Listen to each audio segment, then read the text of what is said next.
Hi, friends. Welcome to another episode of Area 312 Rock and Metal Podcast. I'm one of your hosts, Kent, along with my co-host, Rex.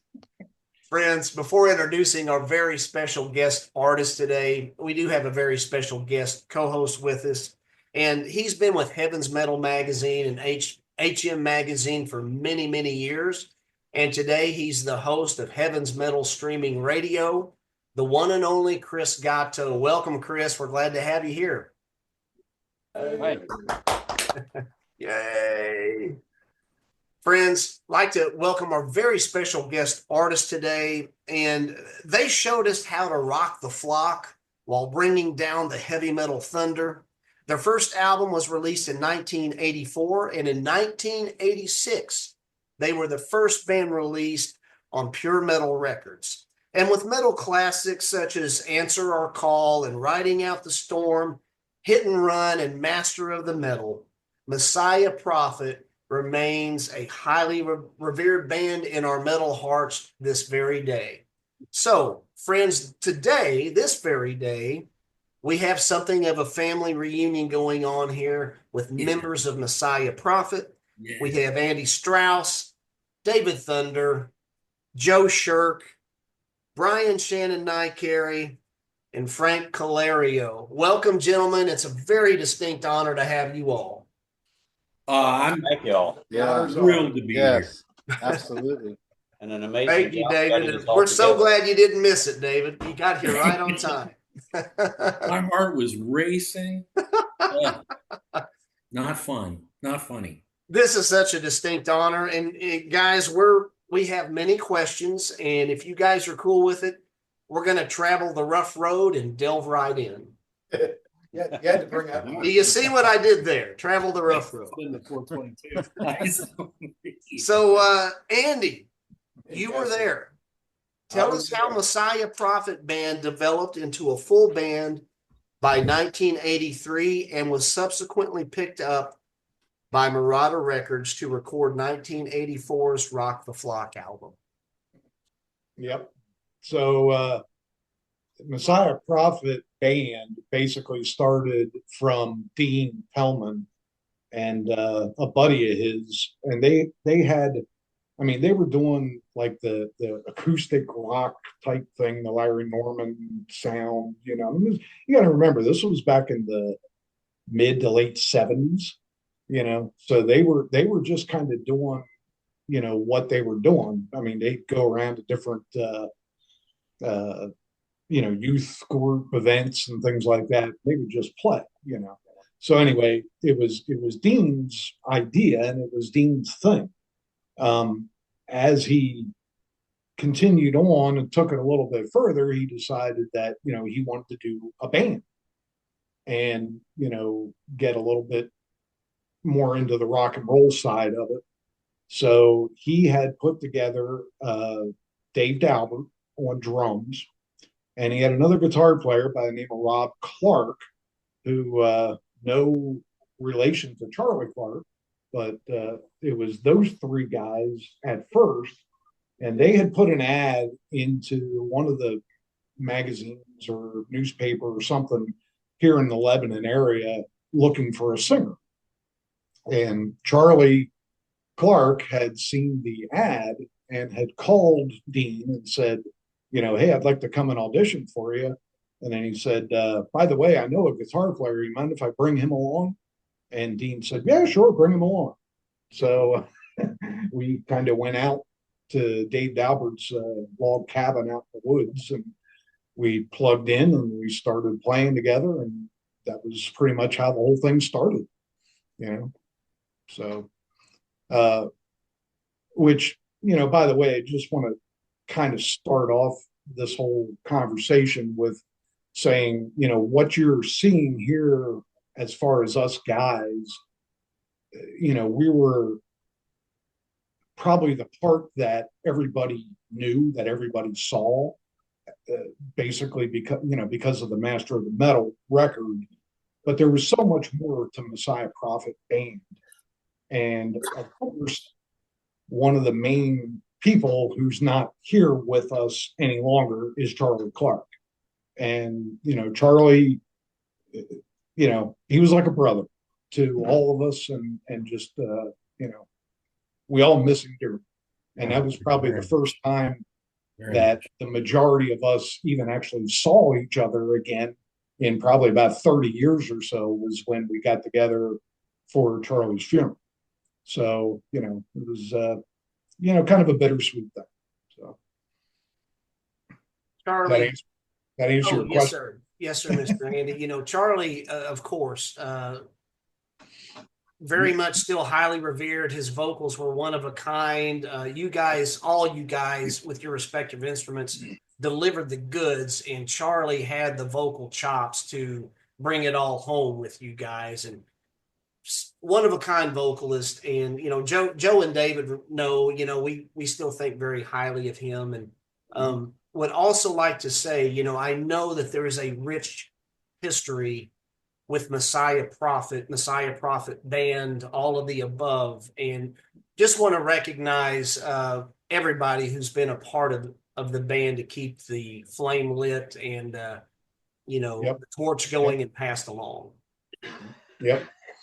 Yeah. So when we got together for that initial, thing, I mean, I had just basically started kind of playing Christian music. I mean, I had only been saved for a very short time by that point, but I had gone to a Mile Lefevre concert, and I literally had a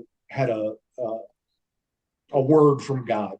And I mean, I literally heard God's voice tell me this was going to be me in 1986 if I gave my music over to God. And what God was telling me was I was going to be playing in front of crowds like what I was standing in watching Mile Lefevre play. And at that point, Mile Lefevre was like the biggest name, one of the biggest names in Christian music. So, I kind of said, yep, okay, I will do that. And it was literally like 2 weeks later that we all got together for that first Messiah Prophet Band session, So it was Dean Pellman on bass, Dave Daubert on drums, Rob Clark on basically rhythm guitar, me on lead, Charlie on vocals. And we just basically started writing songs. And I mean, the first song that I ever wrote, the first quote unquote Christian song that I ever wrote, was Sing, which we eventually ended up having on the end of the Rock the Flock album.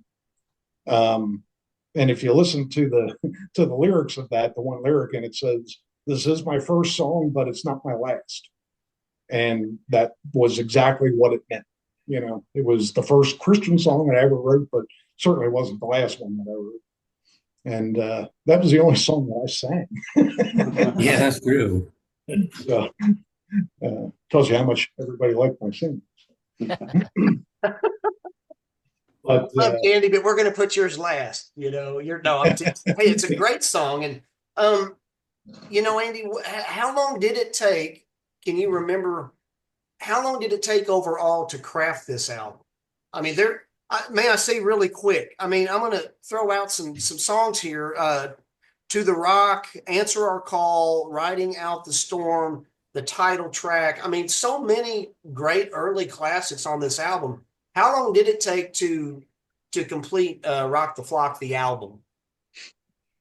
Well, the funny part about it, I mean, so from start to finish, I mean, Dean and I both wrote songs, and like all the ones that you just mentioned there were all songs that actually Dean had written. And I wrote all the other ones. And I mean, it literally was probably 6 months that we practiced, and then we decided, hey, we need to make a demo tape. So what eventually got produced as the Rock the Flock album was actually a demo tape. And that recording literally was done in one day. I mean, we went into a studio of a friend of Dean's in Hershey, Pennsylvania, and it was a little 16-track studio in this guy's basement. And we basically started in 8 o'clock in the morning, and by 8 o'clock in the evening, we were done. And what you have in your hands was that demo tape. That's pretty amazing. And I've always Murata. I remember this being released on Murata, and Saint had an album, Warriors of the Sun, I believe, on Murata initially. Yep. Man, what? There's so many great songs on here. I mean, I love the whole album. I didn't realize, but it explains a lot. The production, it's a little thin in some areas, and it's like with a little more production to be like, wow, just like Master of the Metal. But it explains a lot. I didn't realize that was simply a demo. Yep. And actually, and I don't want to overspeak, but I'm pretty sure that Saint's first album was the same type of deal. I mean, they had done a demo, and somehow or another, Murata got a hold of it. And Murata at that point was basically just doing Christians, like Southern Christian groups, or whatever. They weren't really a rock label at that time, but they wanted to get into the market because it was they realized it was a growing thing, so they wanted to get involved with it. So somehow or another, they got a hold of both of our demo tapes and decided to make them into records.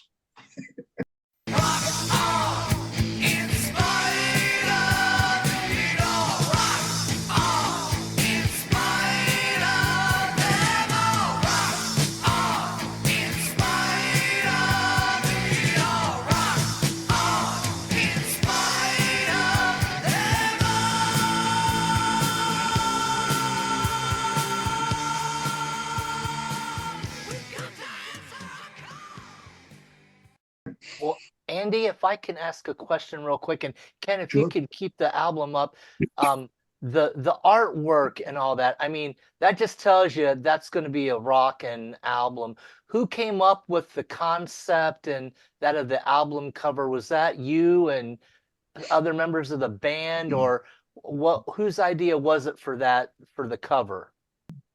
Okay, so basically the cover was Dean's idea. At that point, basically the band and everything associated with the band was Dean. I mean, Okay. He started to give me some input a little bit later, but and nothing against Dean. I'm not saying that badly.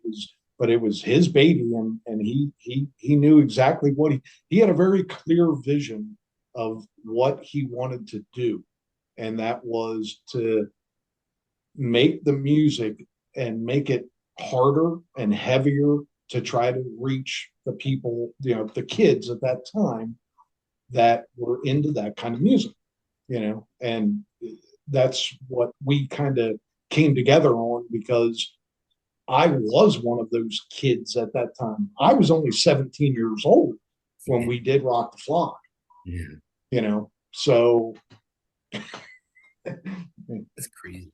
That's really amazing. I mean, to hear that. And, the Iceberg Behemoth, which is Master of the Metal, it was soon to emerge. Messiah Prophet was the first band signed to Pure Metal Records. Guys, how did that transpire that you all got signed with Pure Metal?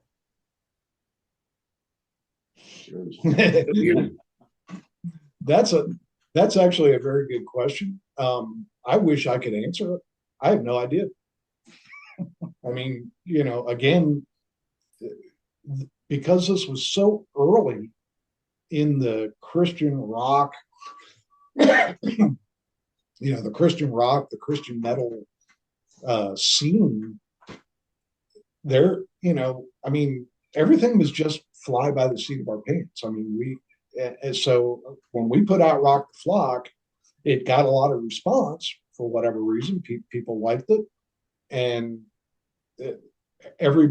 all of the record companies at that time were trying to pick up on that stuff because they wanted to make money, and that was just kind of the way it happened. I mean, I don't know if there was anybody that actually went to them or had any conversation with them. It was, but somehow or another, we ended up on Refuge Records, and we said, "Yep, that's great."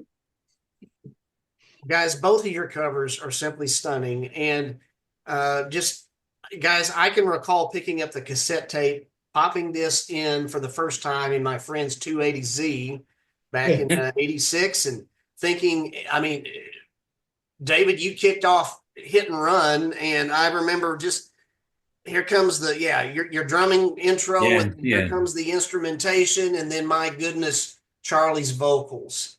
And literally, guys, I'm like, I have found a new band to love, because I actually found this album before I went retro with Rock the Flock. I hadn't come across that one yet, but I absolutely adored you guys. And so Joe, Brian, and David, you all came on board in between Rock the Flock and recording for Master of the Metal. So this one's for you guys. Joe, Brian, and David, how did it transpire that each of you came into the fold? They contacted me first about modeling for the record cover. I can tell. I can tell. Yeah. That's Joe right there. That's not quite right. That's not quite right. Joe right out of the gym workout. Now, actually, I got a phone call from Dean. I got home from work. I was living in this house with 4 other guys, single guys. And I came home from work. There was a note on the kitchen table that Dean Pellman had called. And one of the guys that I was living with was a DJ, a radio DJ. I thought the note was for him.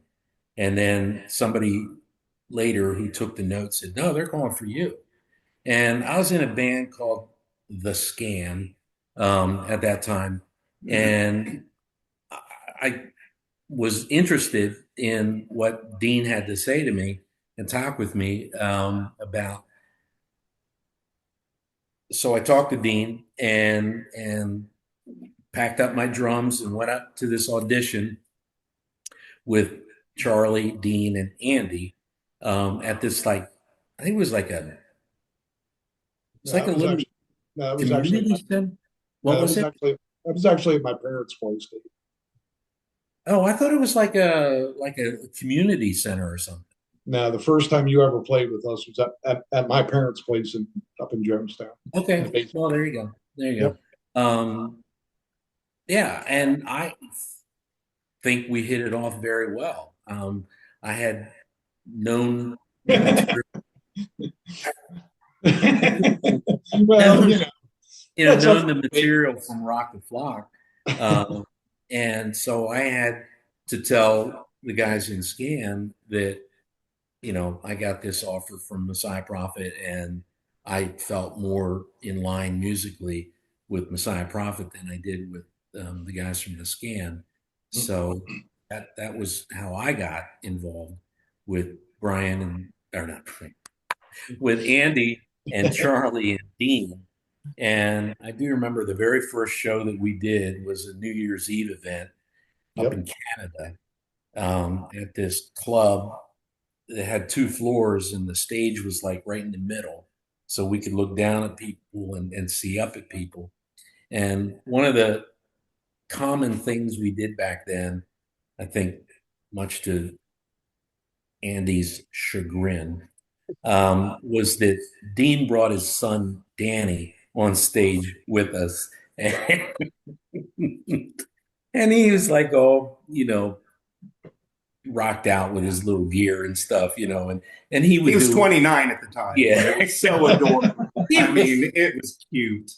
Now, he was more like 8 or 9 years old. I don't even think he was that deep. I think he was about 6. Okay. Yeah, he was a little guy.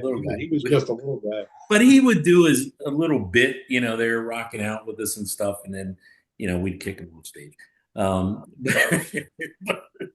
But then, how was it that something that we were talking about bringing? I know what it was. Dean was leaving, And we were talking about bringing some other guys on board. And I had just seen Brian and Joe like a week or two earlier play at a community center in Lidditz, and thought they were pretty good, really good, actually, and talked with them. And then I came back and talked with Brian. I don't know why I keep saying Brian. I don't know. Because you're Because you love Brian. I mean, He's a hell of Brian, a guy. he's your brother, man. Went back and talked to Andy and Charlie and Dean, and they said, "Oh, we'd be interested in talking with them." So then we met at Dean and his wife Lori's house in Lebanon, and these two guys showed up. Actually, Joe and I had been in a band. We had opened for Messiah Prophet a couple times. Several times. We knew about each other from that scene back in the Rock the Flock days, obviously. Yeah. But yeah. So we were, Yeah. we were friendly with each other. We were aware of each other, and that's how it came to pass. And what was that? But what's coming out right now? That band was called Rock Angel. That was just a little 4-piece that Joe and I had. Also Christian heavy metal, doing the local coffee house scene and all that, good what stuff. we're seeing now, though, is it was actually Dave's fault that we ended up in this. So, Brian, Thank you. you mentioned Rock Angel, and I was going to ask you and Joel about that because I had found out that you two were in a band together prior to joining Messiah Prophet. Guys, Joe and Brian, do y'all have any recorded material from Rock Angel? Not that I know. Not that I'm willing to share with you. Well, what about the rest of the world? What that honestly means is, you write stuff when you're 19, and it's like, this is the greatest thing ever, and then when you're 58, you're like, Maybe not so. Well, and I understand there's that. some stuff. There's some cassette demos floating around, but nothing like we did with Messiah Prophet. Sure. But the reason why I ask these things is because there are fans. I'm one of them. I think Rex is too, and we know several others. I mean, guys, seriously. And why I'm asking that, Brian, is to you and Joe. You guys, honestly, were a part of Christian rock history, Christian metal history. And that's why we do this, because, guys, we want your story to be told. To put it this way, Andy, you were talking about being the age that you were whenever you joined Messiah Prophet, the Messiah Prophet band. And, Dean Pillman had a vision. Yep. I, guys, am one of those kids.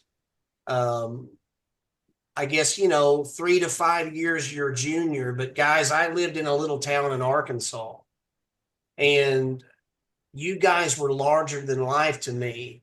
But what was really important to me was I was a young metalhead, and, love metal, but I also love the Lord. And I didn't care to hear about, I didn't care about the locker room humor. I didn't care about shouting at the devil and all that stuff. I just wanted to rock hard, and I just wanted to love Jesus because he loved me first. Sure. And that was the thing, is when we all started doing this, yeah, the heaviest thing going was the Res Band. Mm-hmm. Daniel Band. I remember when Joe and I first discovered Daniel Band. Yeah. Like, finally, that sounds like an AC/DC song. It sounds like it's a funny thing. Larry Norman wrote a song, "Why Should the Devil Have All the Good Music?" That's right. And I don't know why. He just does. And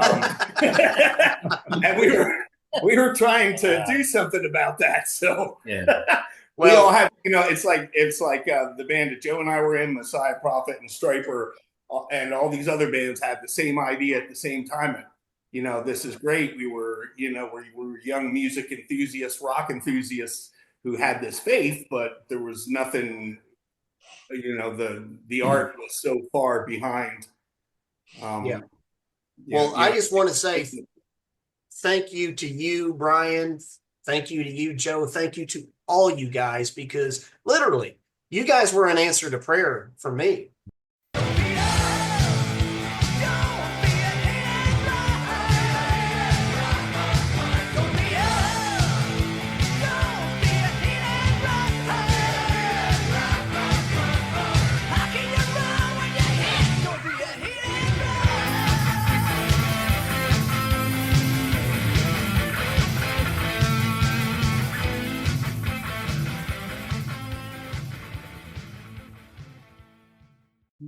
just to, add another dimension to that, so when Brian and Joe had opened up for Messiah Prophet band a couple of times, Brian was actually the singer of Rock Angel and the rhythm guitar player. Of course, Joe was the bass player. But again, me only being a 17-year-old kid, maybe 18 by that point. I don't remember. Do you remember, Brian? I don't. But I think. Well, I know I was right out of high school and went on tour with Messiah Prophet. So I was like 19 at the time when we made Master of the Metal. And I've always thought you were a year older than me. Is that right? Yeah. So basically I was, I'm a year older than Brian. But when we first saw these guys, my first reaction was, okay, I need to get these guys to play with because they were my age. Whereas Dean and the rest of the guys, and no, I'm not talking about you, Dave, but Dean and the other guys of the original Messiah Prophet were a lot older than what I was. What are you trying to say here? Yeah, well, but I wanted some younger blood to play with, basically, and that was kind of my thing with getting these guys involved, and it just so happened that was the way that the plan kind of unfolded, unbeknownst to us, at that time. But looking back on it and knowing what I know now, I can honestly say it was God's plan. It was God's planning to have it that way for that Master of the Metal album. When we were writing that album between Dean and I, we had a very clear vision for what we wanted that record to be. It came pretty close, but there were still things in it musically and ministerially, but more musically for me anyway, that we wanted to get harder. We wanted to get heavier. We wanted it to be, just more. Like I can remember being in the studio and Brian and I looking at each other going, we need to get this guitar sound that sounds like like a big major generator stuffed into a 9-volt battery. That was the sound that we were trying to get for our guitars, and we never did get that. So I think you're right. I think it was chunka chunka. Yeah, we wanted more chunka.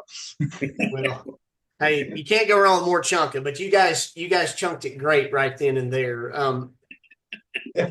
You mentioned, Andy, about Brian being the vocalist for Rock Angel. Brian, I do have a question here. Your lead vocals, For Whom Does the Bell Toll and Battle Cry, such a wonderful juxtaposition, because you have wonderful vocals too, and it was a wonderful juxtaposition, adding dimension to those two songs along with Charlie's wonderful soaring vocals. What do you recall about how did that arrangement come about that you all made the decision, hey, let's do this with you on the verses and Charlie on the choruses? It really came down to a matter of practicality. It was too low for Charlie to sing, so it was like we need somebody else to sing. I can't sing that low. Well, that's, to be honest, that's where it came from. So, but it really, like you said, it really worked out. I mean, especially on Battle Cry, that was just, it just Andy did such a wonderful job with that, writing that song. Nobody writes. I talk about this all the time with my brother. Nobody writes in movements anymore, and Battle Cry was like that. Like the Beatles would write in movements, and Battle Cry had that. It would have these different stages. And by the time Charlie came in, you're like, where can this go next? Because it ripped all the way to the end and then went out on a sigh. And I think Andy just so perfectly crafted that song. It's an amazing song. It's my favorite song on the album. Thanks, bro. Yeah. Plus Brian had the chops and the experience to pull on. Yeah. Yeah, I think, originally I think I was going to sing those parts. And then, like I said, when everybody realized how bad of a singer I was because of Sing, they said, "Hey, Brian, we want you to sing this." But no, Andy, you're not a bad singer at all, buddy. Sings a good but no, song. but no, I always wanted Brian to sing those parts on those songs, and that's kind of why I wrote it the way that I wrote. Actually, both of those songs, and actually, for whom the bell tolls, I actually didn't write that as a full song. That was basically written as a precursor to Fear No Evil. And when Bill Grabowski heard that, he said, "Oh boy, we can really do some stuff with this." So a lot of what you hear of For Whom the Bell Tolls ended up being Bill Grabowski's. Who is our producer on Master of the Metal, Yeah. for those that are listening and don't know that. Yeah. Well, roughly how long did you guys spend in the studio then for Master of the Metal? Too long? Yeah. It was a number of weekends. We only went Bunch in of the long studio weekends. I mean, for me, I remember it was like an hour and a half drive up to Susquehanna Sound. Yeah, in Northumberland.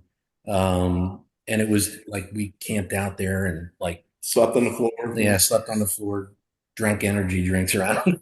It was awesome. Run on the motorcycles, Brian, right? It was long. Well, they had Mountain Dew. Oh, But yeah, they were long weekends. but the benefit of working on this album was, and I think it was such a great experience for all of us, is what Bill Grabowski brought to the fold is on Rock the Flock, it was Andy and Dean and the guys. And like Andy said, it was a demo. It was never intended to be an album. So what a producer brings was just, it was such a great experience for all of us. We spent weeks in pre-production. He would come out to our rehearsals in his barn that my parents had in their property. And we'd be all huddled around the space heater. And Andy actually, I've never seen anyone do this before. Andy played guitar with wool gloves on.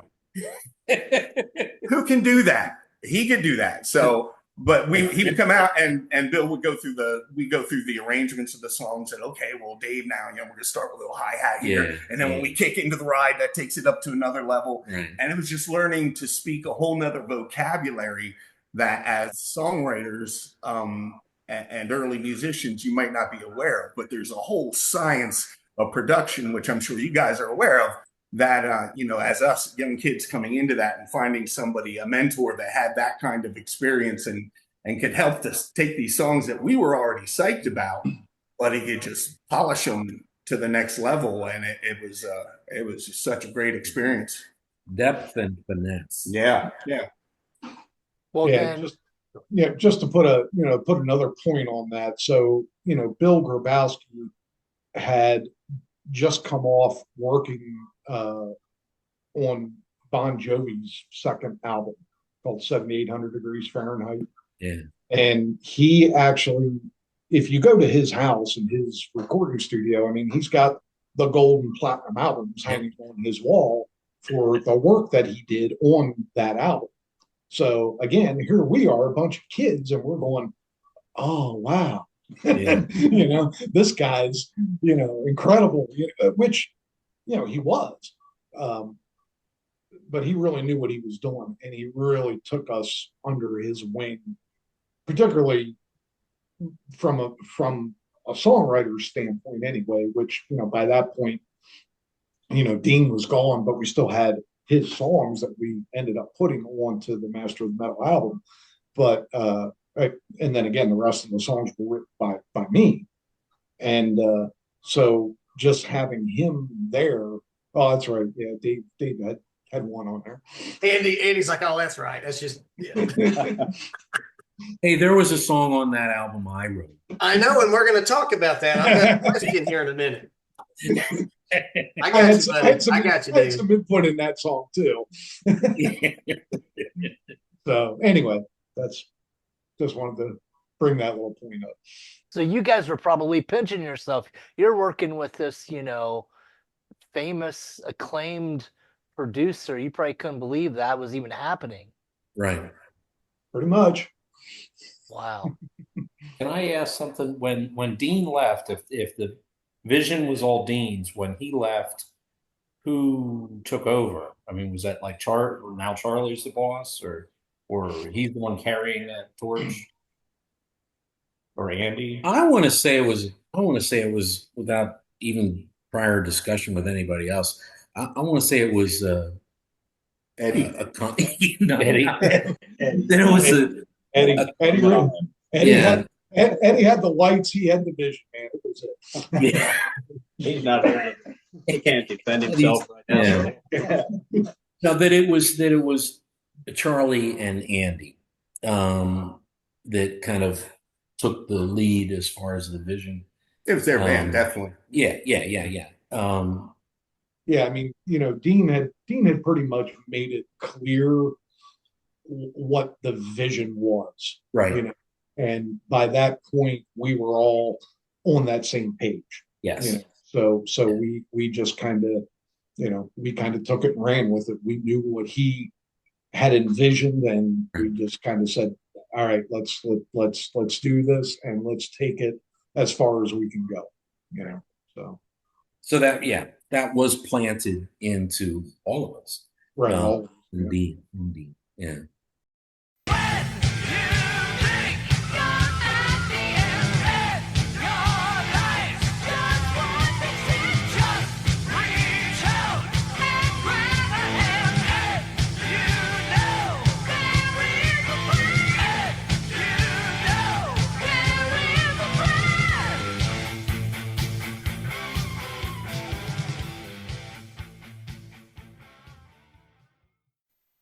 David, you wrote the lyrics and music to The Friend.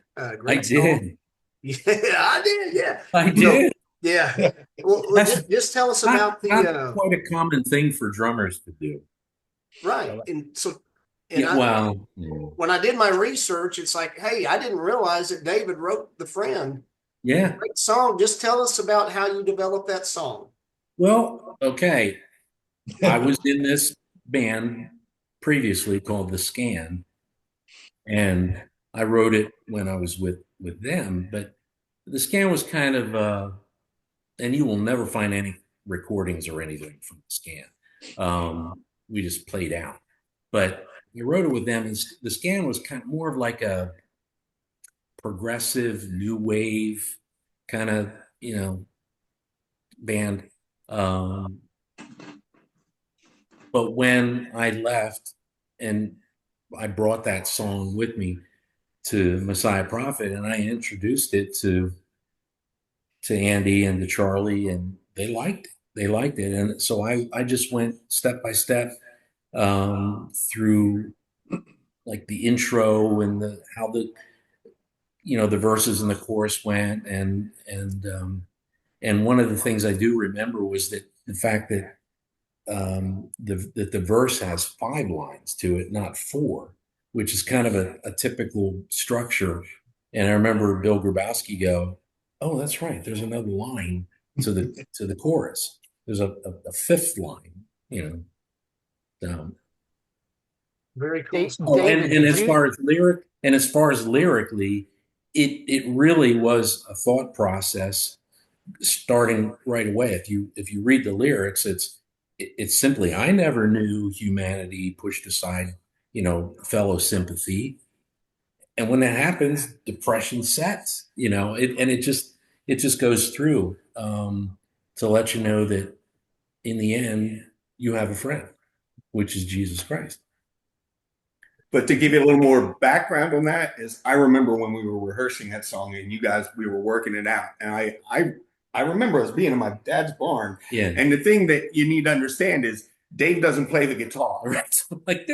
So it's Dave and Andy, me and Joe are standing around, and Charlie, and Dave's going to Andy. Okay. So it starts out, bam, bam, bam, bam, bam, and Andy's like, "Dan, no, bam, bam, bam, bam, That's right. no, bam, bam, like this." That's right. I remember. Even, I mean, you know, Andy has full license to do what he wanted to do, but I even remember saying like the guitar solo would be like, you know, like that. No, you went diddly diddly diddly day. Yeah, diddle diddle do. But another thing I do remember was Joe loved that song because he had to do was ride that open yeah, that open A string. The driver. Yep, that was the driver. Well, David, originally, did musically, did it kind of become heavier? Oh, absolutely. Yeah, Yeah, you absolutely. made it like heavier and Yeah. I don't even remember how it sounded before, but it was a lot more, I want to say synth driven. I mean, we had guitars and, bass and, it was that kind of style, that progressive kind of new wave thing. But I knew that it had to be something bigger that only Messiah Prophet could offer it. And it just evolved into this really powerful, punch in your face song. One, two. Oh, thank you. I'm trying to envision the friend played in the vein of Flock of Seagulls now, Dave. Now, yeah. You're talking about the new wave. That's about it. Yep. Oh my goodness. So, man, y'all said something about Joe, nailing it down there with the bass, but boy, how about that roll in on Hit and Run? Do do do do do do do do. Man, oh gosh, that song. All right, so Andy, let's talk about a few more songs here. With regard to Master of the Metal and Heavy Metal Thunder, AC/DC has Back in Black, Kiss has Rock and Roll All Night, and we could go on down the list with some things, but with regard to those songs with those bands, Master of the Metal and Heavy Metal Thunder that you wrote, how does it feel to have written two timeless metal anthems in Christendom? Well, I think the laughter that you got from the other room is probably about all you need to know. Group A and Group B over here from Messiah Prophet. Those songs are just timeless, man. Yeah, no, I appreciate that. I mean, again, at that time, we were just trying to come up with stuff that we wanted to listen to. You know what I mean? And that's pretty much what it boiled down to was, I mean, it was kind of funny because before Joe and Brian got in the band, I mean, my main influences were, Kiss but I was more into like Journey and Styx and Kansas and Triumph and, bands like that. It took these guys to come into the band to show me Metallica and to show me Iron Maiden and Judas. And once they introduced me to those bands, I was like, yeah, okay, this is where I want to go. Yeah. So those songs in particular were written out of a desire to want to sound more like Judas Priest and Iron Maiden and Metallica. So the fact that they've stood up for a couple of years, I think is kind of cool. And I'm actually extremely humbled at that fact. Well, I just want to say, and when we had David and Joe on, Brian or Andy, I was just listening to these albums again this week, and I tell you what, especially Master of the Metal, like you said, that stays right there with, Judas Priest, Iron Maiden. Back in the day, I was 18 years old when this came out. You could flip-flop those, but you've got Christian lyrics in that, and musically and just production-wise, that album I feel still really sounds really, really good, considering it's almost 40 years old now. I mean, it's a classic. I give it a 10. I am dead serious. That whole album is incredible. And did you guys, you know, you sounded like you were pretty happy with things overall. Did you guys know that you really had something on your hands with the album as a whole after it was released? I felt really good about it. I felt like this is a wall of sound, and it's, you know, I thought it was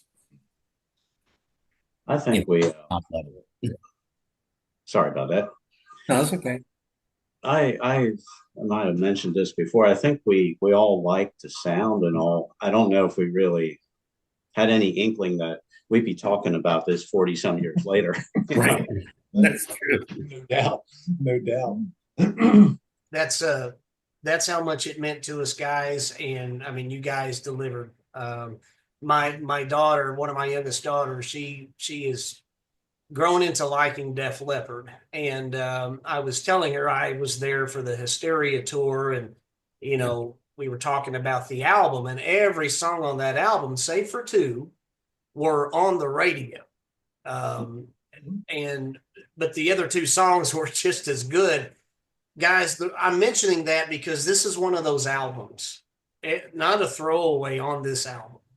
This is royalty. This is Christian metal royalty right here. And you know, and so I was thinking about the total package that you guys were. Now, shame on me. I I was a cassette kid growing up. I do have albums, but I'm horrible with scratching albums, and so I'm a CD guy today. Yeah. And the one thing missing are pictures. Now, guys, the songs are what delivers, and the covers, I think, are the very first thing before you hear music. It's a good cover says a lot. It's got to be representative of what's in, you know, what's inside. And so you guys on, you know, two boxes checked off right there. The other thing is, it wasn't until years later that I saw the back of the vinyl jacket, and all you guys look awesome. But then there's Brian Shannon Nicarry going with his guitar. And I'm like, that's the man right there. That's the dude, you know. So That's guys, that's you all that's had a, it that's a going real on. respect, too. All boxes checked. Just the total package, guys. And thank you for everything, and the great message, the greatest message in there with the great music.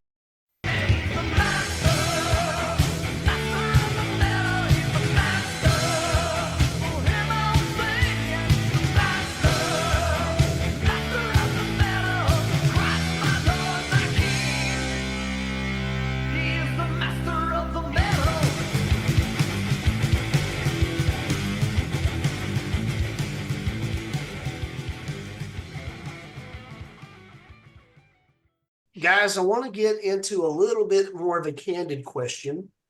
And Frank, I haven't forgotten about you either, buddy. Got some for you. But a little more of a candid question. And guys, Rex and No, I, wake Frank up. Say what, Brian? Wake Frank up. Wake up, Frank. Wake up. I got some stuff for Frank too. So, guys, when we get into some of the candid questions, so, you know, as fans, we are naturally curious about things. The scope here at Area 312, we never want to dig up any dirt, and that's not the purpose. When we ask some more candid questions, I'm getting all choked up right now.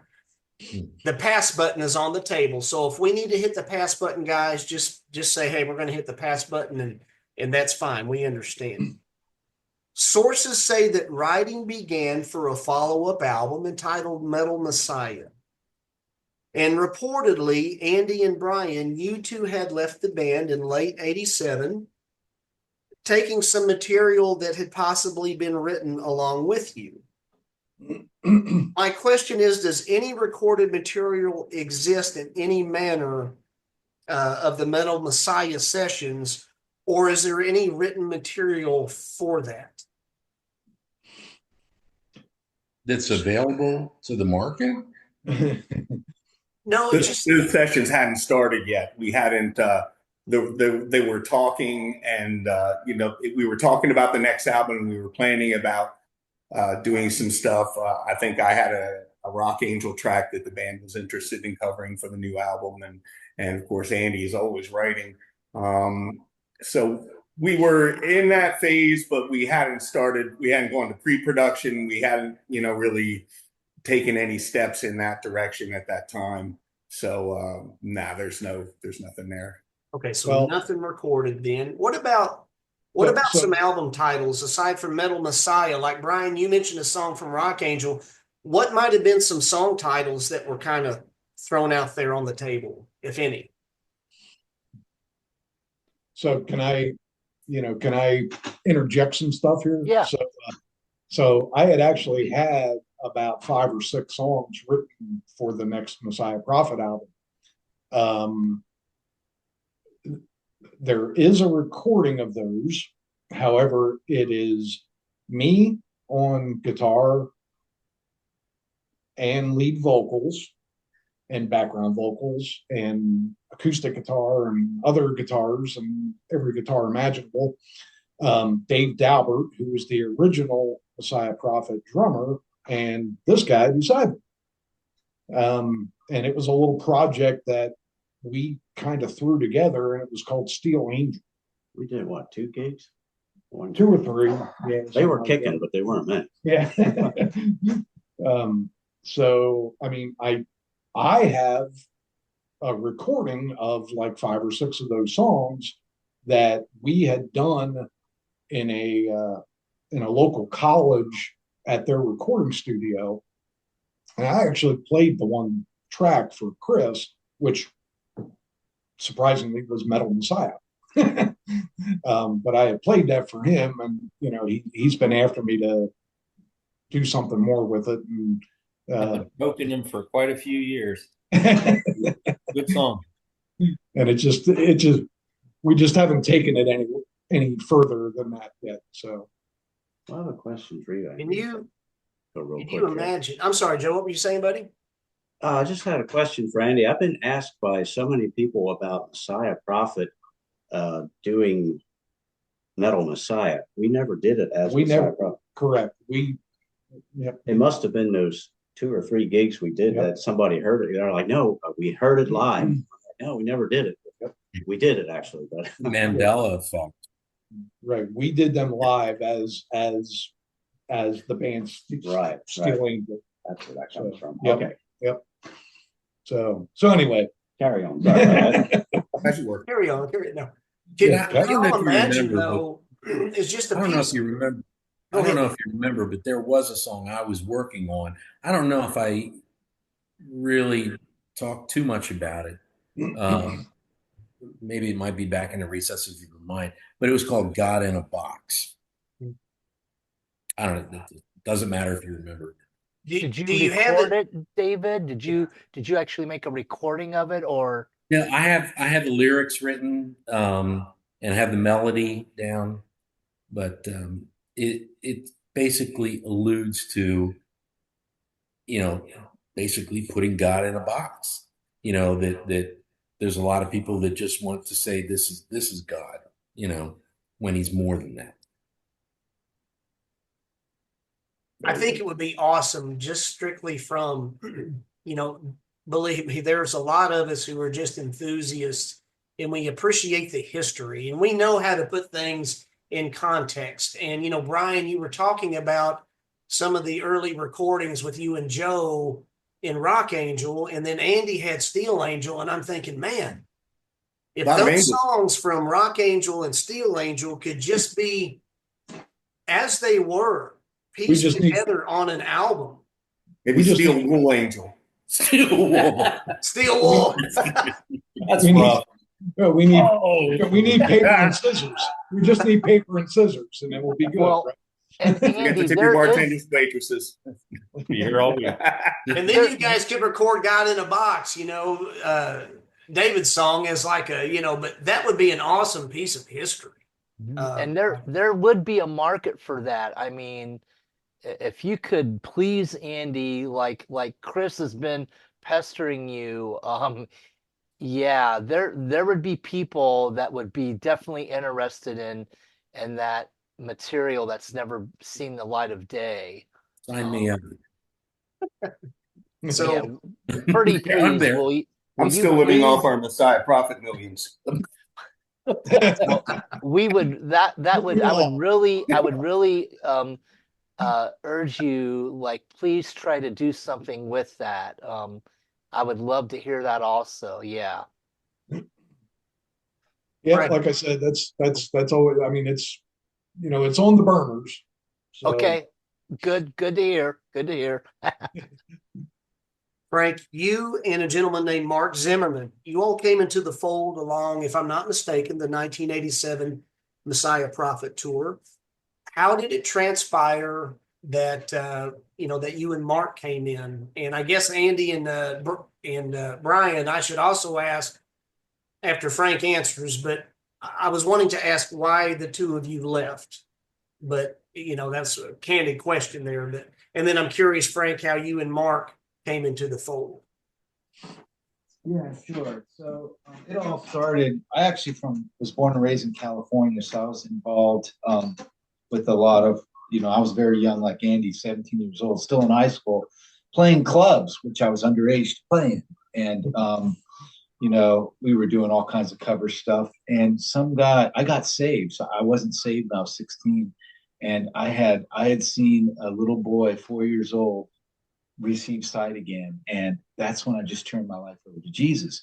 And it's funny because, I was a rocker, and I thought because of the drugs and all the stuff that I was in, that rock and roll brought me into, that was evil. So I got rid of all my guitars and amps, got an acoustic guitar, and nothing happened. And so one of the guys that I used to play with in one of those bands that we would do all the proms and travel around the clubs and stuff, he got saved too. And he said, Frank, you shouldn't have sold your guitars. God can really use this. So I went and bought a guitar again, and I started this band called Commandment. And as I was doing that, I took some discipleship courses on worship and musicians. And as musicians, we're Levites. We're the Levites. We go before the army with the musical instrument, and then Israel comes after that. That's how it was. And I don't think musicians really understood that. I got connected through Contemporary Christian Magazine to the management agency in the recording studio. I flew out from California to come out here, and I was working in the studio doing booking for the band. And I came in just as they were finishing the touching pieces of the Master of the Metal album. And so they thought I just love these guys. They just loved Jesus, and I just connected with them. And they were like, why don't you bring that to us, the Bible study, the discipleship course? So that's how it all started, is I was like their Bible study person. And then Brian had left the band, and then they were like the next 3 days they had a tour because I had booked it. I booked this tour, and Andy's like, Frank, they knew I was a guitar player. They've even never heard me play. They just like, we need you like this weekend. And so I one night to learn the music. So that's and I said, here's the songs, Frank. Get them learned.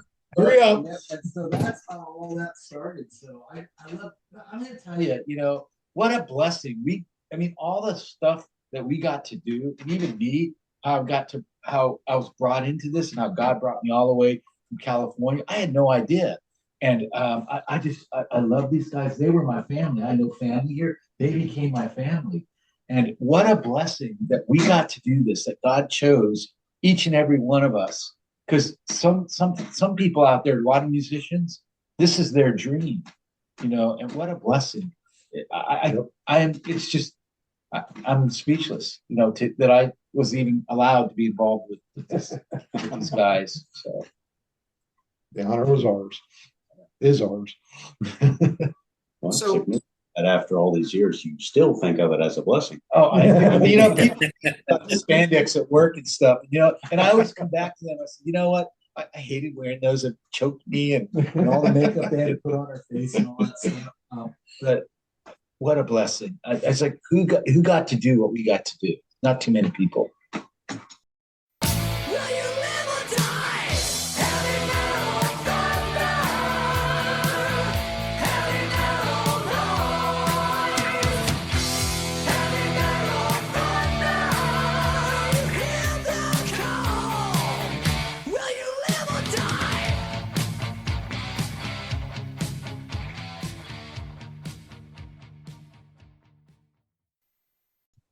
Frank, I'd like to also ask you now, little is known about Messiah Prophet, at least to me, from 1988 onward.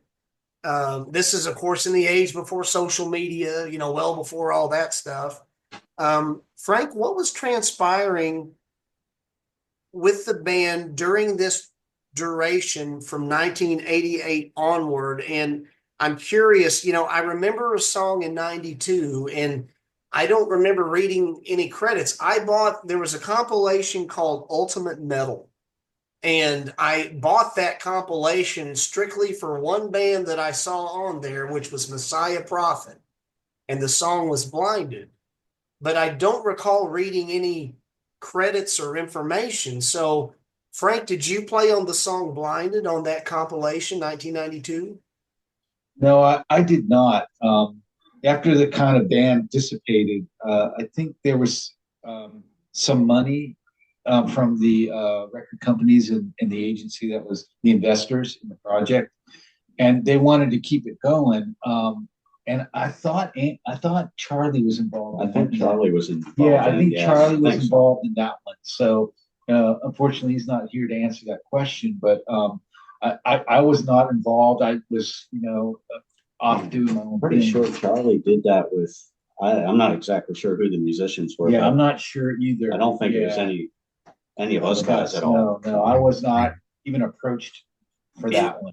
And see, information and guys, I've got an encyclopedia of Christian rock music, and there's information out there on Wikipedia and all that, but all the information regarding the history of Messiah Prophet's a little bit sketchy, and that's why it's so important, in my humble opinion, that somebody get to talk to you guys and get the real deal, and so Frank, that begs the question then, and I think I know the answer, but there was a third album called Colors in 96. Frank, did you play on that album?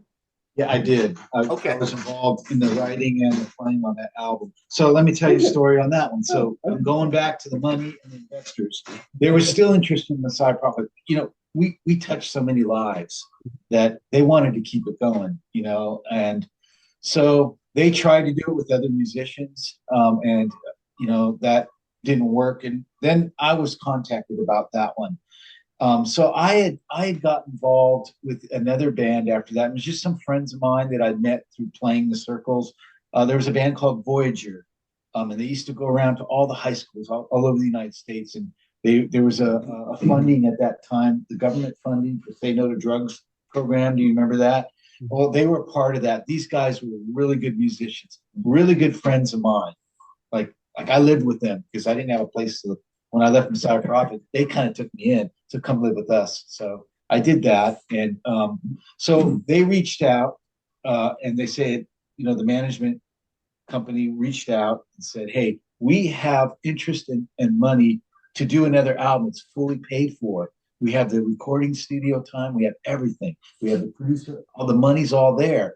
And they reached out to Charlie and Andy, and I guess there was just no interest at that point. They reached out to me. Oh, okay. I don't know. I understand that Charlie was actually interested, so it was me and Charlie at the beginning, and they said, "Well, we don't really have interest with the other guys right now, so we need to find these musicians." And so, of course, I turned to my friends and said, "Hey, look, there's this money to do this album. It's a free ride. There's these investors." And so that's how that kind of came about. Unfortunately, it was getting into the 90s, and the music circle was changing. So I think it was more of an experiment than anything else. And like I said, these guys were great musicians. The one guitar player, it were two brothers, the twins, Shane Regal and Sean Regal, that were in Voyager at the time. Outstanding musicians. The musical influence of Shane was he was Eddie Van Halen all the way. And I think if you listen to the album, you'll hear little tidbits of a Van Halen kind of feel to it, but it was more pop rock metal. It's completely different. It was pop rock. So I think it was more of an experiment than anything. And they just wanted to get an album done, is kind of how that kind of came about. And I see the vision. I saw the vision because I was there when we did the whole Master of the Metal tour. Because when I joined the band, they had not even released the album yet. So, but we had shows, right? So I did the whole Master of the Metal tour with these guys, and I just became family. So I saw the vision. I caught the vision. I saw the lives that had changed, and I'm like, okay, I'm in. Whatever. So that's kind of how that happened. Very cool. Thanks for answering a lot of that. And the other candid question, I'm going back just for a little bit, but just out of curiosity, Brian and Andy, if I may ask, and we can hit the pass button, but why did you two leave the band at the juncture that you did? You want to go first, or should I? I was just going to say, you want to go first? I'll go first. I was getting married, and there was no after a year with Messiah Prophet, it was clear that it was no career that was going to support me. Certainly not a wife, because Christian music scene is not a good business. It is not a good business. Yeah, we were very poor. I think it went As beyond that. musicians. It went beyond that somewhere. It's not very lucrative business to be a musician. Yeah, we were beyond poor. We couldn't even see poor. We would have amps falling out of the back of the trailer, shatter across the road, and like there was no money to replace it. So it just kind of get worse and worse as time went. It was that way for us. I don't know how other bands have stories to tell and stuff, but it was living off the, $10 per diem. if that. Yeah. First tour, we had a $10 per diem, and I do remember. that was you had to eat for the whole day on that $10. Yeah. And we were showering in gas station bathrooms in those nasty sinks. And the first tour that I went out with these guys, I'll tell you the story because I love this story. So I was 19 years old, right? And we're in this bus, and we had this converted school bus like most bands did. Yeah. And we're heading out to Ohio to do this gig. Well, actually, it was the start of a tour. The bus never made it to a single show. Not one show. It was just a series of us towing it from one space to another and renting a series of different Ryder and U-Haul vehicles to get our gear and us there. But I remember we made a stop. We were at this gas station. Our bus was broken down, so we had got a 20-foot box van to get us the rest of the way to the gig. So we're at this gas station. I'm in this nasty bathroom with one of those deals with the key and a 2x4 stuck on it, so you don't walk away with that precious bathroom key. So I'm in there, getting hepatitis H from the sink washing my hair, and 19 years old, right? And so it's a 20-foot box van, so we got 4 or 5 guys jammed in the front like this. Yeah. And then there was me and a couple other guys in the back in the truck, illegally in the back of the equipment with the gear. And I remember laying in the back and looking up and thinking, okay, either that SVT cabinet or Joe's bass cabinet are going to kill me during this drive out. But again, I was 19 years old. I was as much, metalhead as anybody. And I was like, I have made it. This is as cool as it gets. Being in the back of a box truck with 4 other sweaty guys ready to be killed by a renegade bass cabinet. It doesn't get better.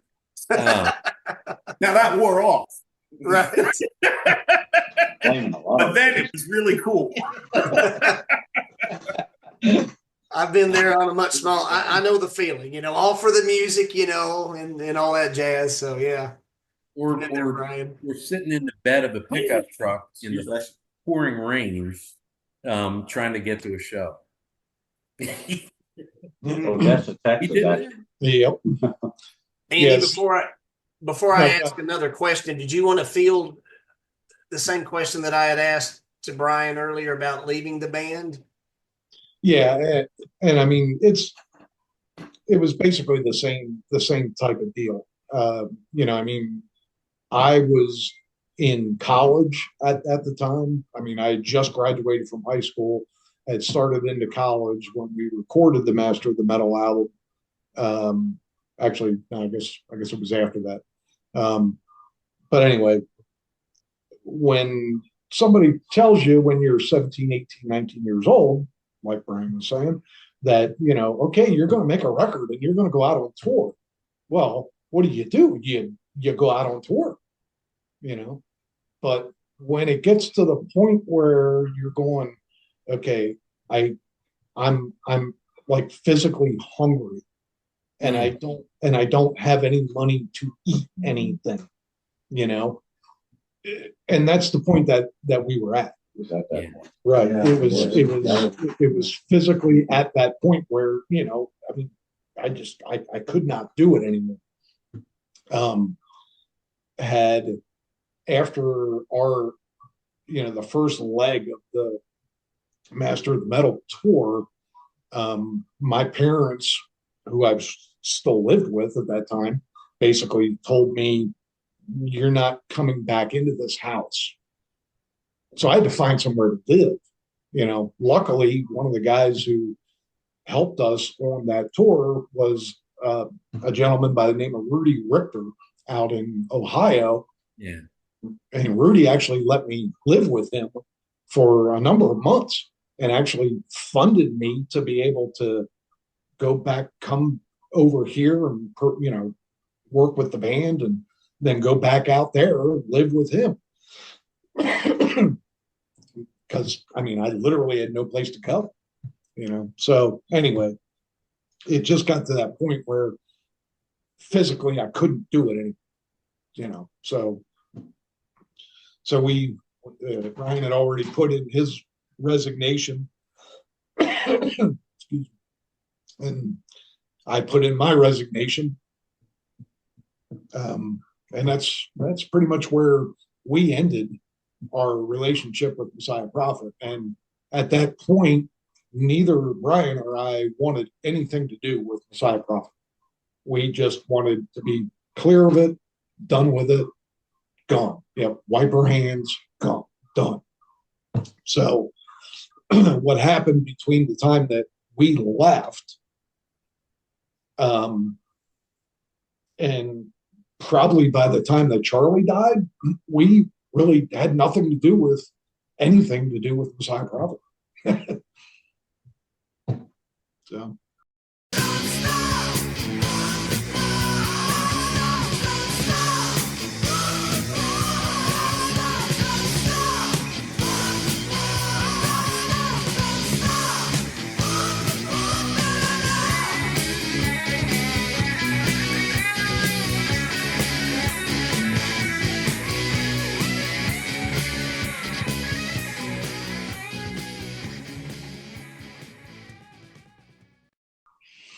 I hope that I know, no doubt there were hard knocks along the way, and it's readily apparent and everything. I just hope, guys, that I know this doesn't help pay the bills, but with Rex and myself, you're looking at two guys who were ministered with what each of you did, and I hope that that your labors were not in vain. And I, again, just want to say thank you for blessing us. You all were a blessing to us. Thank you. No, thank you. We appreciate that.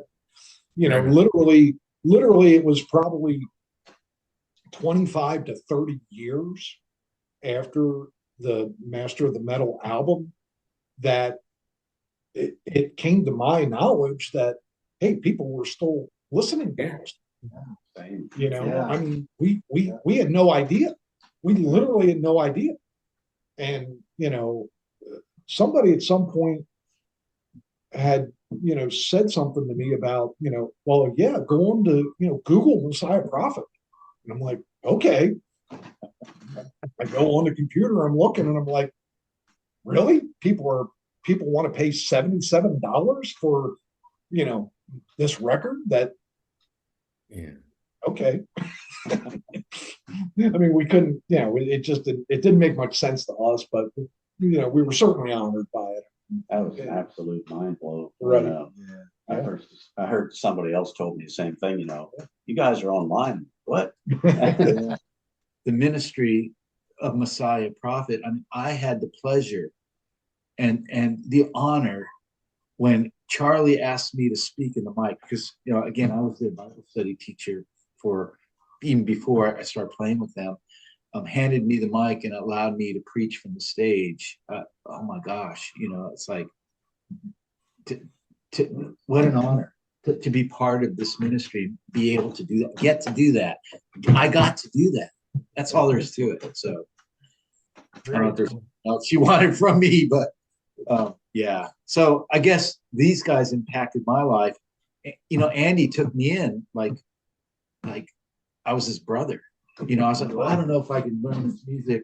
He's like, well, why don't you play the solo? You can. And I'm like, oh man, this guy's a shredder, man. He's great. This this guy's songwriting ability and his playing, it comes once in a lifetime.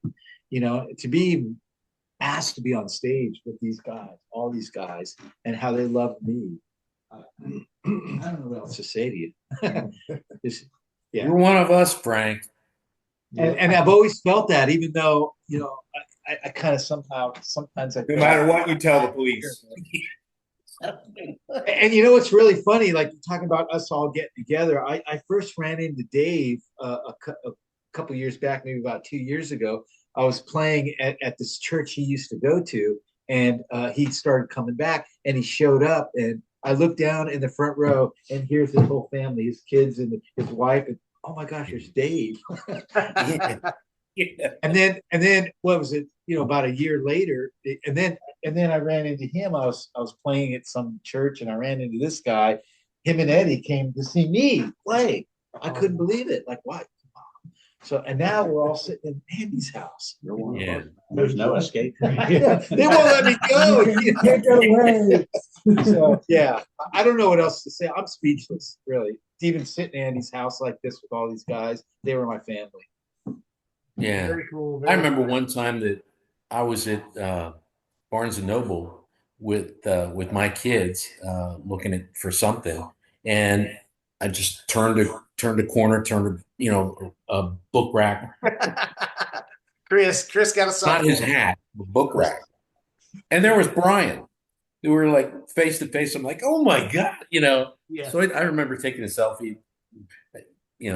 He just stepped away for a moment. So Is I don't Brian know if coming back, or did we run him off? Yeah, I certainly hope so. If he wanted, Brian, and that's kind of like getting together or seeing each other once in a while. Now, I haven't seen Andy in years, but I ran into Brian at a club that he played at. Matter of fact, I saw something somewhere on Facebook, social media again, that him and his brother were playing somewhere, and I told my wife, I haven't seen this guy in years. Let's go see him. So I went there and showed up, and he looked over and said, Frank, Brian, go. So like, it's just amazing how God has just brought us together like this. So that, it's awesome. Joe, we had talked about this. Eddie Martin, he was the lighting tech for the band and stage assistant. He couldn't make it today, but I did have a question for Eddie, and that was,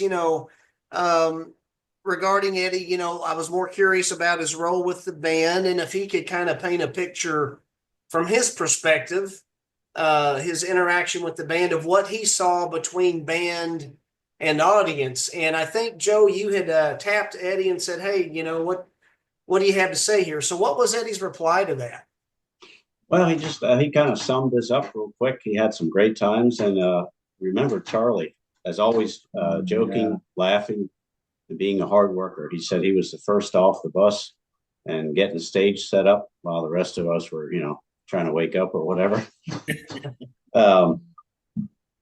Mostly he mentioned Charlie, and he says that he can still smell the fog machine, which we named Roscoe. I remember that. That's very cool.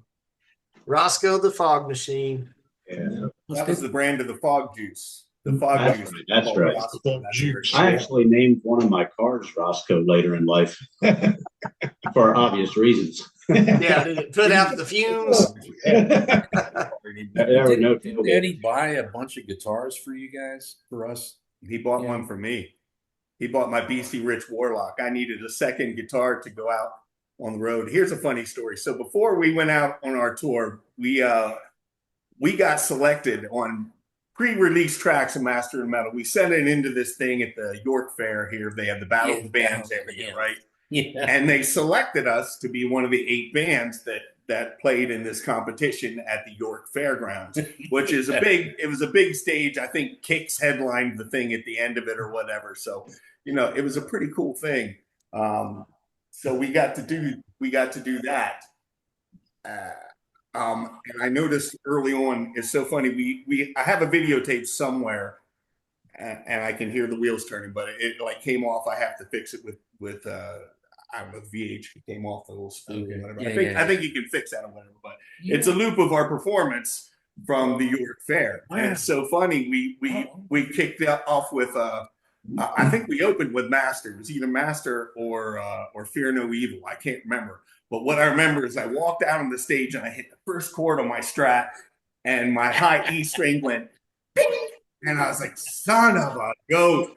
First chord of the first song that we're playing in this competition. So I turned the volume off of my guitar and did what any good 80s metal guitar player would, is it just rocked the socks out of the guitar with no volume coming out, nothing. That song ends, I run over, I borrow one of Andy's guitars. First song, that plink, you gotta be kidding me. Volume off. More of that, right? My stage show was dynamite. Kicks, you name it, because I couldn't mess anything up. Volume's over. So awesome. I think I had to borrow your double neck finally, and I had to finish the show with that. So yeah, it was a problem. I only had the one Strat, and we were getting ready to go out on tour, and I think Joe and I were working as chicken catchers for Victor F. Weaver Poultry in Holland at the time. So that's a glamorous job, let me tell you. I have nothing like coming home at 3:00 in the morning, smell like an ammonia and chicken, excrement. I recommend it to everyone that gets a chance. Anyway, I didn't have money to buy another guitar. Block that memory. And Eddie actually ponied up the dough to get he loaned me the money to get this BC Rich Warlock guitar, which that was back then. That was just still have one of those. Yeah, right. Yeah, I love that thing. You got to get that. Eddie's other guitar, what was that? He had another guitar that he loaned to the band on several occasions. I knew there was more than one guitar. PV Lightning, I think it was called. Well, he had a PV that he bought himself that that was really tricked out. A funny story is Eddie was thinking about learning the guitar, but he wasn't sure so if he could do it or not. So he wanted to borrow a guitar. And this was when Joe and I were in Rock Angel together. And so Eddie had the most amazing 69 GTO. It was gorgeous. And he actually, somehow I talked him into a trade where he let me borrow his GTO for a week, and I gave him my 65 Strat for a week. And so he could see if he wanted to learn to play the guitar. So I drove his GTO to my high school graduation. I was big pimping. It was big, man. It was hot. You got to get that tape restored because I want to see it. So, guys, is there a concert that just stands out as like from a performance perspective, or something, a concert that just stands out in your memory as something that's just like really up there for you guys as a band? Yeah, I could name a bunch. Brian just mentioned Cornerstone when we played at Cornerstone. That was awesome. It really was amazing. Somebody tell that story, because they had to send 2 buses to pick us up, 2 vans to pick us up. Because again, the bus didn't make it. Broke down in Detroit. That's right. I forgot about that. If you can get a 72-inch fan belt anywhere, it should be in Detroit, United States, right? You would think, but no, couldn't happen. Yeah. So they had the Cornerstone Festival had to send two vans up to transport us. Drove all through the night, drove us back. We loaded all our gear in, and we showed up. And what was it? It was like, you guys are in the tent. You're on stage to go. Yeah. So, so we get to that venue, and this was it was either June or July. It was July. Okay.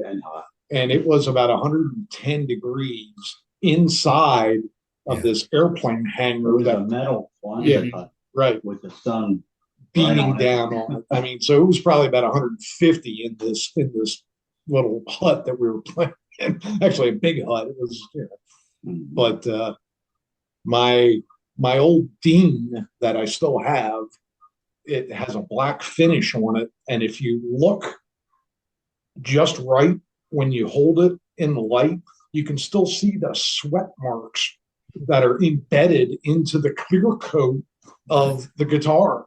I mean, I could never get them out, but it was all from that show because we were all sweating so bad. Oh yeah, it was bad.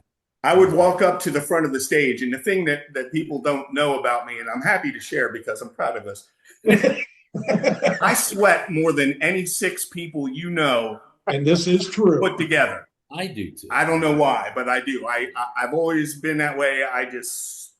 I'm a human sprinkler system. I just sweat like crazy. And I remember walking up to the front of the stage, and I had longer hair at the time. I remember rocking like this, and I remember seeing the people in the first 3 rows all going, ah!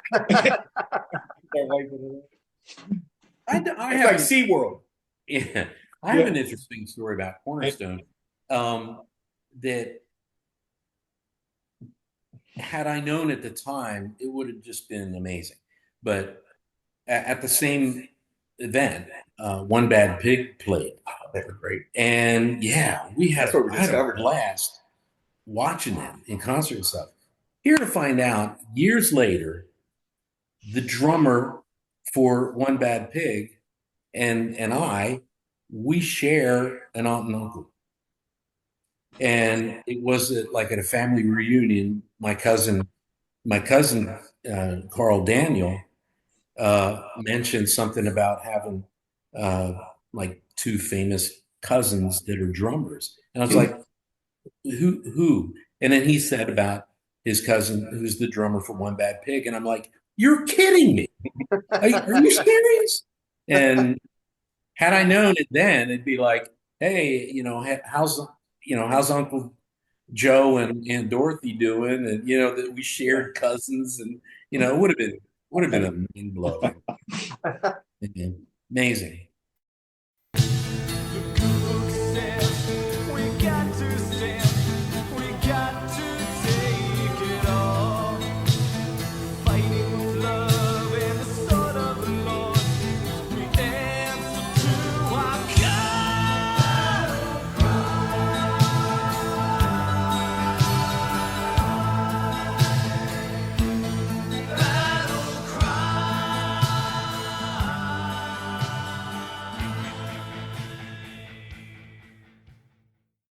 Guys, Eddie had mentioned Charlie in his text back to Joe. And of course, who could forget Charlie? Guys, to honor the legacy of what you all have done together collectively, which is securing a special place within the history of Christian metal and within the hearts of people like me and Rex and countless others as fans. And to honor the legacy of Charlie Clark, is there any way in the wake of modern technology that you all could collectively record some of the material that you all were talking about and put something out there, or at least maybe have a single final live performance with maybe a guest vocalist that could, not that Charlie's not replaceable, of course, but somebody in the stead of Charlie? Is there something that could be done just to kind of preserve the legacy and to honor what you all have collectively done? Because guys, you guys are just so special to so many of us. Well, you just mentioned modern technology. We could do a hologram, Opening for the Kiss, opening for the Kiss Playing in the avatars. It's hologram. Messiah Prophet. Have you guys given any thought to anything? Maybe, I know, like for instance, and Chris, I think we were part of the same thread several months ago. I know that Steve Barhorst had asked me at one juncture about seeing if some semblance of Messiah Prophet could come. And because he knew that on a previous interview that we had befriended Joe and David, and then Chris was friends with all you guys, and Chris was there's just so many guys, so many people that would love to maybe see a performance from you all at Immortal Fest. Yeah. People like me and countless others who would love to either the archival material, Brian, from Rock Angel and you and Joe, and then from what Andy was saying about what did you say, Steel Angel, Andy? Yeah, Steel Angel. Yep. Just anything. I mean, it's such a blessing to be able to talk to all you guys, and if there could be anything, whether a single live performance or just something, Messiah Prophet's not forgotten. Is there anything? Have y'all given any thought to the matter of anything like that? We're all here together, which I said to Brian earlier. It's amazing that we're all sitting in the same house, and we're in Andy's house. They're in the kitchen, in the dining room, and we're in the living room. And that's we got banished. Yeah, East Coast, West Coast. But I think it's a pretty solid. Maybe. that we're still friends, and that we bump into each other and we stay in contact with each other all these years later, to the point that it's still amazing to me that, again, a couple months ago, that we had breakfast together or lunch, whatever it was. We met at a diner, and now we're all here at Andy's home. I would be the first, because I know everybody else has heard this. I would be the first to say that I'm in. But as the discussion always led to before, that it really more relies on Andy. Did you say more relies on Andy? Is that what you said? Andy. Yeah. Yeah. So no pressure at all, Andy. No. But got it. Appreciate it. I mean, because he's the songwriter. He wrote 99.9% of the music. And when I think of Messiah Prophet, in my mind, I think of Andy and Charlie. Well, so you were asking about the technology and all that kind of stuff. So after Charlie passed, one of the things that I felt it was my duty to do was I actually wrote a tribute song for Charlie. And I'm still working on the recording aspect of it to be able to get it to where I want it to be. Once I get that done, I will share that with people. So just to put that out there. So the song's called Gone But Not Forgotten. That didn't answer his question, though. That didn't answer Kent's question. I don't think it was supposed I was just kind of scared to talk back to Andy. At every ask, I don't want to get, Andy, does that mean? No, anyway, just know, guys, you all, so many people love you guys. And there's just high hopes, I think, for people to maybe the perfect venue would be Immortal Fest, where Steve reimburses nicely, from what I understand. We wouldn't know how to play like that. Yeah, right. We'd be lost. You can't do that. I know he makes it worth the band's time, put it that way, and artists keep coming back. And Steve had asked me at one juncture about you guys, and anyway, just know that you guys, I think, have an invitation, and I also know there's some dear friends of mine in Rex. And Joe, I believe you and David, I know at least you, Joe, have seen this singer who really does master the metal beautifully and can sing Messiah Prophet songs beautifully. And not that Charlie could ever be replaced, nor would anybody try, but I know that she could hit those notes and she's a great singer. Just food for thought. So plus I'm seeing Frank and I'm seeing Brian and I'm seeing Andy. And I'm thinking, Messiah Prophet, Iron Maiden, with the triple threat guitar attack that each could have. So I don't know. I just have big hopes and dreams. Ooh, that would be April Wine. April Wine. There you go. There you go.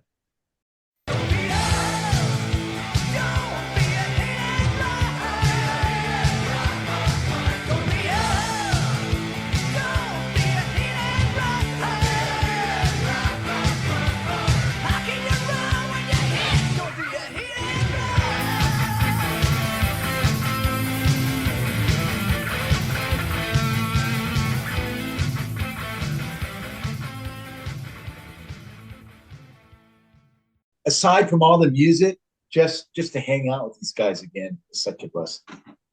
Yeah, I was going to echo that. I think as a fan, yeah, I'd love to see him again. I'd love to hear more music. I keep besting Andy, but I think this brotherhood is what's the most important. And I know I don't mean to get all spiritual, but I felt like the Lord wanted me to call. I only knew Andy, but to call all these guys together because I felt like they needed each other. That brotherhood, they don't need me. I'm just a fan or whatever. But you brought sandwiches.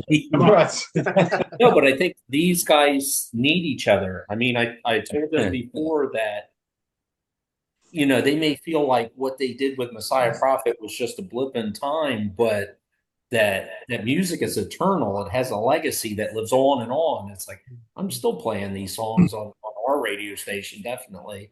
And I know for so many fans, the words, the music is like etched into their brain that, just keeps playing. There was something special that happened here, and I think these guys years have gone by, but I think they still need each other. I think there's a brotherhood or friendship here that needs to continue more than anything else that happens. Yeah. Anything else is icing on the cake, I think. Yeah. Yep. Well, Chris, I think I saw it on Facebook. Yeah, just seeing you with all those guys, that picture, that just really warmed my heart. Just as a Christian brother, as a fan of the band, just everything. That was just so neat to see that picture. I was like, that is awesome that everyone was together like that. It really was special seeing that. Yeah. Oh, the dog. So guys, I'd like to kind of close out by saying, I, as a Christ follower, and one who grew up in church and whatnot, I've heard many sermons in my lifetime. And because I'm human, those sermons every day, there's a lot of stuff gets forgotten. More stuff gets forgotten than I remember, especially the older I get. But guys, the importance of what you all done, you brought the great music filled with the greatest message.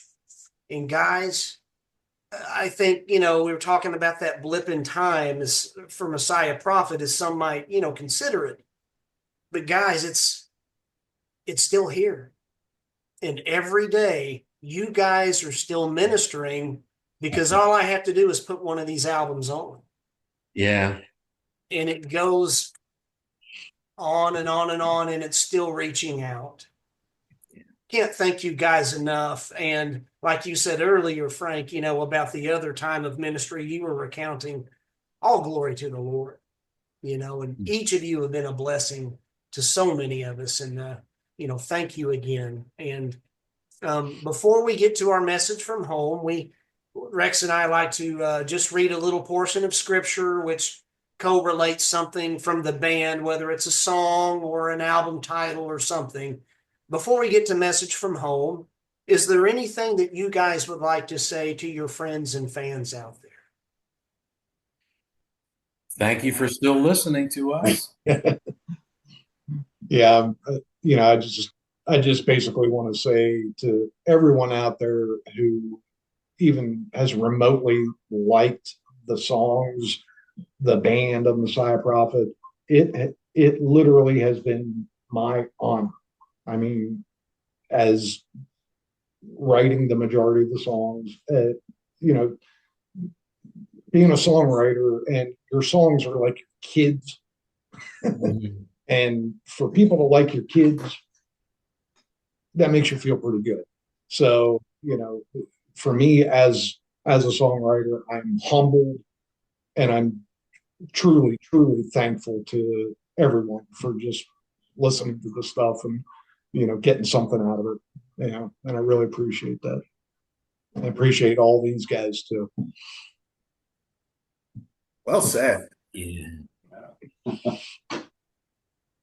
Yeah, so to all our fans out there, we heard a lot of stories about how we may have changed lives, and that I think that goes two ways. Our fans changed the trajectory of our lives in a lot of ways too. So thank you all. Yeah. Thank you, Joe. Guys, message from home. It comes from the song Battle Cry. Just thinking about, what Battle Cry is talking about, are the spiritual battle that we're in each and every day, and trusting in the Lord. And the verse that I correlated with that was from James 1, verse 12. How blessed is the man who perseveres through temptation, for after he has passed the test, he will receive as his crown the life which God has promised to those who love him. And, guys, when I hear the song Battle Cry, it's just, and Brian, you sang a good portion of that, and Charlie did too. And you guys were just encouraging us just to persevere, going through that spiritual battle and just to hang on to the Lord. And that song continues to minister to me today. So all glory to the Lord, and thank you guys. So with that said, unless anybody else has something they'd wish to say, we'll just say goodbye to our friends, our viewers out there. But please stick around for one more minute, guys, before exiting. Would anybody else like to say anything?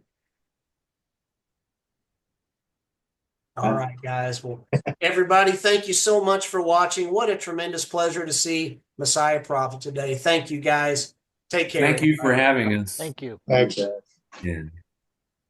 And thank you, Charlie, too, if you're watching us somewhere. Yeah.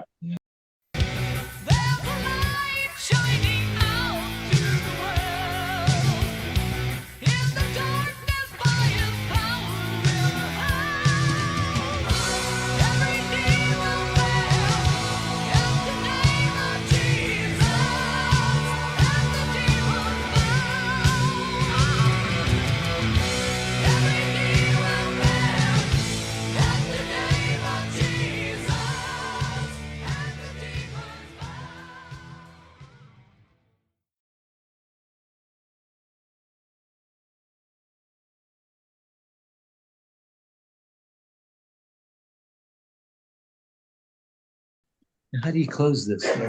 There we go. All right. How about now? Can you hear Yes. us? Say a few words here, Andy. Just say a few words. All right, can you hear me now? Yeah. Frank, can you twist the camera just A little trying bit to get a nice blend between Yeah, you. there you go. Between you and Andy. Get all of his That beard. is awesome. That's good. Yeah, That's try good. to mimic us. Well, there we go. This guy's got to be quiet. All right. I am still recording this. We got some good blooper reels here. Rex. Yeah, yeah. Oh, yeah. Okay. Andy, I'll This ask whole, the this question. whole thing's a blooper reel. It's So a blunder. That's our band. I was just going to say that's Messiah Prophet. Heavy metal blunder. Yeah. Heavy metal blunder. That's Heavy metal blunder. That's awesome. Everyone do the best they can. All right. stop. Hammer time. You got the laptop a little bit away from you. So yeah, it gives more. They kind of like mimic us. Like that? Is that good? See how good we look? See, You guys yeah, look see. like crap. And you can, if we can fix that, What, I mean, this? it's good. Just This? that. When we That- talk, Fix that. And Yeah. yeah, where's Dave? I don't know where Dave. Oh, there he is. Oh, there he is. Oh. Kent, we're going to have so many bloopers to show. This is going to be wonderful.